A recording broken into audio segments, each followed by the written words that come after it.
Hi, I'm Michelle Peterson, and this is my biggest challenge video. So I think within our district, the biggest challenge that I have as a teacher is our scope and sequence that has been provided by our district. It is incredibly tight. We are told what day to teach what lesson, and you obviously can get off here or there, but they really want you within 3 to 5 days of the scope and sequence. And when we are implementing technology, we all know that can be time consuming for the younger age of students. So to stay on scope and sequence plus implementing new things, I have found to be the biggest issue.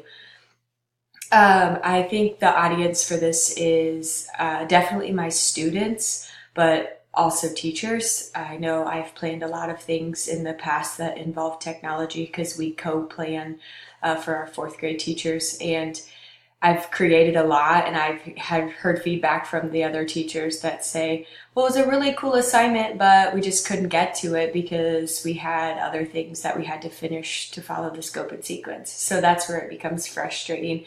So it plays an effect on both us as teachers, but also our students. And I think the ISTE standard that ties the closest in relation to this problem is ISTE for Educators 5A.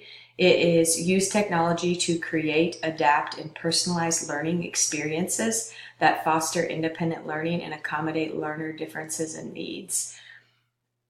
With having such a tight scope and sequence, everything is like dictated what they need to do, and it has to be done by Friday or, within so many days. So it's really hard for the kids to be able to be creative and take ownership of their own learning and do those things because the expectation is by Friday we're testing over the weekly standard.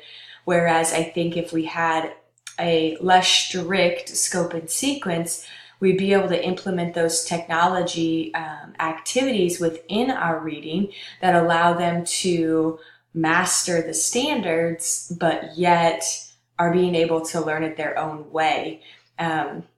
It turns out to be like a lot of worksheet feeling, whereas I feel the few times that I have strayed away and put in my own things that I want to do with my kids, they've grasped those concepts so much stronger. So I think the biggest argument here is I get the idea behind we need to stay on a scope and sequence, but also kids learn when they're being creative. They're learning when they're designing their own things, and that's the why I feel this ISTE standard's most appropriate. Some solutions to this problem that I've found are I've tried to implement a lot of technology during our MTSS time, whether it be things that are adaptive practice or something like that. Our MTSS time is multi-tiered support system. That's where we hit the basic needs that all of our kiddos need, and it's very levelized and grouped oriented. So if I can, especially my high kids, that they don't need my direct instruction or they don't need a lot of reteaching, is where I've implemented a lot of different technology areas for them so they can continue to grow as a learner, but yet I don't have to do a lot other than check-ins with them. Another thing, another time too during the day is small group reading time. We do about 45 minutes a day of just small group. So during that time, a few of my learners that are low, instead of meeting with me right off the start, they could be doing other things with technology that help them master vowel patterns, because that's a big issue right now.